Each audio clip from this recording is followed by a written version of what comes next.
Waziri wa Kilimo Hussein Bashe ametoa maelekezo kwa watendaji wa Wizara ya Kilimo kuanza mchakato wa ununuzi wa ndege mpya 3 kwa ajili ya vituo vya kilimo anga vya kanda vilivyopo katika mikoa ya Arusha, Mbeya na Mwanza, lengo likiwa ni kudhibiti visumbufu vya mimea.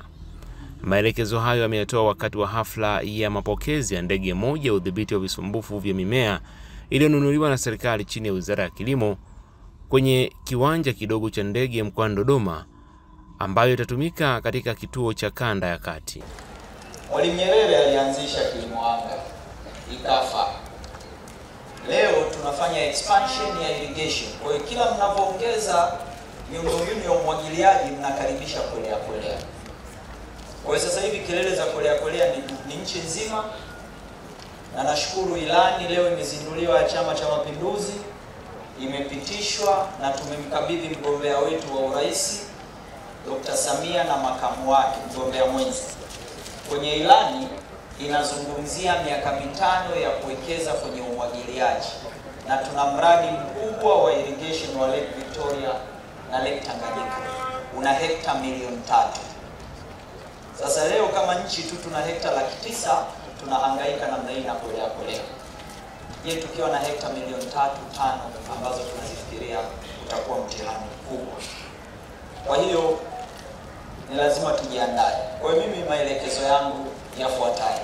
1, kwa kuwa ule mchakato uliotutesa kwa miaka 2 mpaka kupata procedure ya kuweza kununua hii ndege ya kwanza, mchakato ule hatutaurudia tena. Mwenyekiti wa bodi yuko hapa, DG yuko hapa, KM yuko hapa. Na kwa kuwa kwenye bajeti tumepitisha kuanzisha vituo 4 vya kilimo anga kwa maana ya Arusha, Dodoma, Mbeya kwa maana ya Songwe Airport na Mwanza. Vituo vyote hivi vinatakiwa viwe vina ndege na viwe vina drones. Kwa hiyo mchakato wa kununua ndege 3 zingine uanze sasa hivi. Ni lazima kama nchi tujitegemee. Dunia ya kubebana haipo. Wadau wa maendeleo tunawashukuru sana. Namshukuru FAO, country rep wa FAO yuko hapa, ametusaidia sana kuitransform Plant Health Authority na kuweza kuwa na vituo zaidi ya 10 na kitu kwenye boda sasa hivi, ambavyo vitakuwa na vifaa, vituo 36 ambavyo vitakuwa na vifaa na maabara za kisasa. Lazima tuweze kutoa huduma. Tumeshaanza kununua hizi drones za kufanya surveillance. Mwaka huu tunanunua drones kwa ajili ya spray. Na Watanzania lazima wajue, Tanzania kimaumbile Mwenyezi Mungu katuumbia kuwa na mazalia ya nzige. Yapo Dodoma, yapo Katavi, yapo Rukwa. Na bahati mbaya ni nzige wekundu. Kwa hiyo huwezi kujua mabadiliko ya hali ya hewa na tabia nchi tutaathirika na visumbuko vya aina gani. Kwa lazima tujiandae. Na viwanja vyote hivi KM mwanze mchakato wa kuongea na wenzetu Tanzania Civil Aviation Authority watupatie maeneo ndani ya viwanja hivi ili tujenge henga zetu za Plant Health Authority kwenye vituo hivi. Ili kituo cha Lake Zone kiwe na ndege yake na vifaa vyake, kituo cha Central kiwe kina ndege yake na vifaa vyake, Southern kiwe kina ndege yake na vifaa vyake, na Northern kuwe kuna ndege yake na vifaa vyake. Hili ni jukumu la serikali, hatuwezi kulikwepa. La mwisho, nakushukuru kaka yangu Njeza na kamati yako. Na washukuruni sana. Kamati ya bajeti nimekuwa supporter wa Wizara ya Kilimo kwa muda wote. Naishukuru kamati yangu ya kilimo. Wajumbe wote wa kamati, asanteni sana. Mmenisaidia kama waziri kuweza kusukuma hizi agenda ambazo tunazo. Namshukuru sana Mheshimiwa Rais. Na nataka niwaambie wakulima, ilani iliyozinduliwa leo zaidi ya 70% ni kilimo. Ilani iliyopitishwa ya Chama cha Mapinduzi zaidi ya 70% ni nini? Kilimo. Kila wakiongea lugha lazima irudi. Huwezi kuzungumzia rural transformation bila kuzungumzia wakulima, wafugaji na wavuvi. Kwa hiyo tunamshukuru sana Mheshimiwa Rais kuipa prominence sekta hii ya kilimo na kuiwekezea.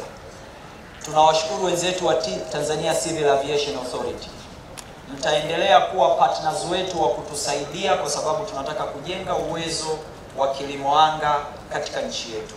Bila hivyo hatuwezi kuwasaidia wakulima wadogo katika taifa letu. Nawatakia kila la kheri, Mwenyezi Mungu awajalie kila la kheri. Nawashukuru sana TPHPA, na sasa tumebaki na kazi moja, kuondoa viuatilifu feki sokoni na barabarani. Hiyo ndio kazi tuliyobaki nayo. Uwezo mnao, wataalamu mnao, uwezo wa kifedha mnao. Mama Samia kawatengenezea utaratibu wa kuwa na uwezo wa kifedha wa kujiendesha na kufikia malengo tulionayo. Tunawashukuru development partners na hasa FAO kuwa sehemu ya mabadiliko ya Plant Health Authority kufikia malengo yetu tunayoyataka. Nimeongea na rubani huyo akaniambia tuongee na agent, lakini lengo langu kama waziri, huu mchakato wa kuanza kununua ndege mpya uanze wakati bado niko ofisini. Kuna kwaga na shift of policies, ndio jamani. Kwa hiyo wakati bado nipo mzazi, tuanze huu mchakato faster. Sawa? Kwa hiyo Ndunguru na mwenyekiti mtapata shida sana hichi kipindi kifupi ambacho bado niko ofisini kabla sijaenda kwenye uchaguzi. Na huu mchakato wa kuanza lazima uanze sasa hivi. Alafu Julai mosi tunaanza utekelezaji. Bajeti ishapitishwa. Bunge lishapitisha. Haya mambo ya tarehe 1 Julai ndio mwaka wa fedha unaanza, hayo ni mambo ya kikanuni. Makaratasi yaanze sasa hivi kukamilika kabla ya tarehe 1 Julai.